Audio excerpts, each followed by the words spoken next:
So Ted Cruz has said that he's going to run for president. Let's have fun. Let's tell you about some famous quotes of Ted Cruz to give you a sense of what this guy's all about. We start with a fun one, given that he's Canadian and I guess also American, but he's running for president of the United States. He boldly declared, quote, "I will renounce any Canadian citizenship. Not just my Canadian citizenship. I'll renounce all of your sons of bitch Canadian citizenships. You're a Canadian? I fucking renounce you." I know he didn't quite mean it that way, but I enjoy the quote. "I'll renounce any Canadian citizenship. You can't, no. Come. Renounce you. Fuck back into Canada." Okay, anyway. Then he said at one point, when he was doing his big filibuster, in non-filibuster filibuster in the Senate, "I am a very, very proud wacko bird." Well, it's hard to disagree with that. He is very proud, and he is a wacko bird. He said, "If standing for liberty and the Constitution makes me a wacko bird." Yeah, I know, dude, I know. You're the only defender of the Constitution. Oh, God, this guy's unbearable, right? So that's the context of that quote. Once he was going on and on about Obama's foreign policy and how disastrous it was. A young girl in the crowd says, "Mr. Cruz, is the world on fire?" He responds with, very clear, "Yes, your world is on fire." At which point the little girl started screaming and running out the building. Daddy, Senator Cruz said the world's on fire. Okay, no, I'm pretty sure she's okay. He was talking about how a chaplain had said in the Army that there are no atheists in the foxholes. It's a famous quote. And the Army asked him, "Hey, don't say that, because there actually are atheists in the foxholes. They're serving right next to people who are Christian, Jewish, etc. They're American soldiers, and they go and lay their lives on the line for the United States military and for the defense of this country. So can you not insult the atheists that are also our brothers and fighting with us, right? And in the foxhole next to us?" And so the chaplain said, "Oh, okay, I got you." But Ted Cruz was very upset about that. And he said, "I kind of thought it was the job of a chaplain to be insensitive to atheists." Now, look, dude, no, the job of a chaplain is to go and preach, Christianity's awesome, whatever. Like, if you're the military chaplain and you see somebody who's an atheist, you're not supposed to go and spit in his eye. You're all part of the same military. Remember the Army of One?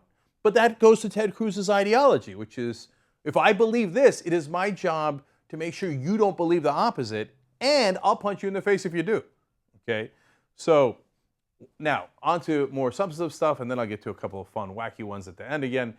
In the middle of shutting down the government, everybody said, "What you doing the thing? You shut down the whole thing, and it's because you were obstinate, etc."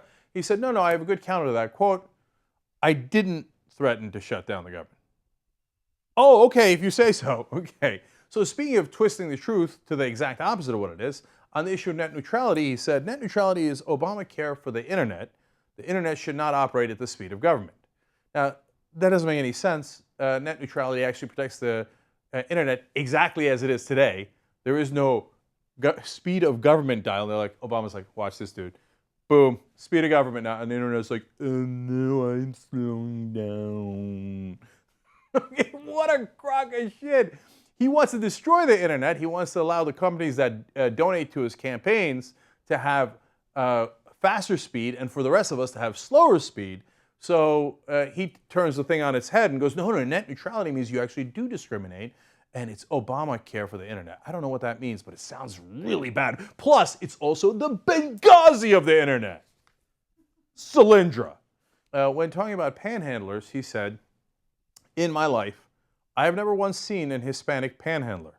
In our community, it would be viewed as shameful to be out on the street begging." No, it's true. It's true. They did a study about this later, and scientists concluded he's right. There's never been a Hispanic panhandler. Not even in the panhandle.